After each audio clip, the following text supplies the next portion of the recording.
With the value of gold at an all-time high, other metals are also on the rise, and thieves aren't far behind. They're targeting copper in streetlights, hydro stations, and even underground. Over the past week, a number of sites in Victoria have been hit by thieves who may not know that by stealing wire, they're putting their lives on the line. A News reporter Aaron Glazier has that story. They're running a high risk. Dangerous work for a few dollars.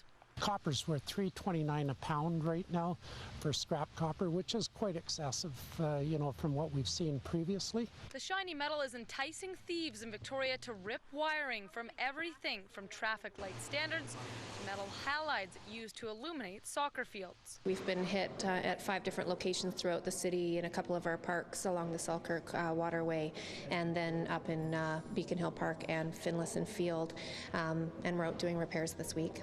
Most recently, 5 lighting towers at Topaz Park were stripped, putting it out of commission for a week and forcing the city to call installers Hula Electric to fix the fiasco. There's a cost of about $100,000 a year to the taxpayer to have to make these repairs, so it's not insignificant. Power outages aren't the only problem. These thefts put the thieves' lives in jeopardy. Very dangerous.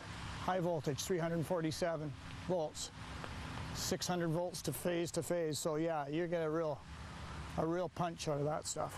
Probability of at least a substantial burn, possibly death, is quite normal in this circumstance.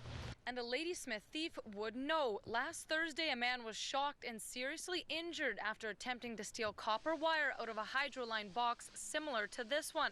Witnesses saw him bleeding from the mouth, but miraculously he walked away from the scene before police arrived. This amount of copper cable would cost Hula Electric roughly $16 wholesale. To the thieves, it's worth about $8 at a scrapyard, showing the desperation and length they're willing to go, putting their lives at risk for just a few dollars. No more than $50.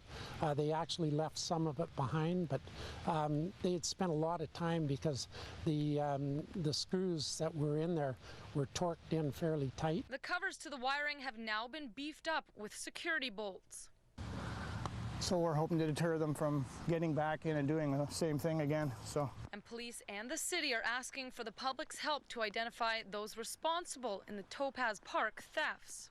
Not only is it a criminal act, absolutely not in their best interest. If you have any information, contact Victoria Police. Aaron Glazier, A News.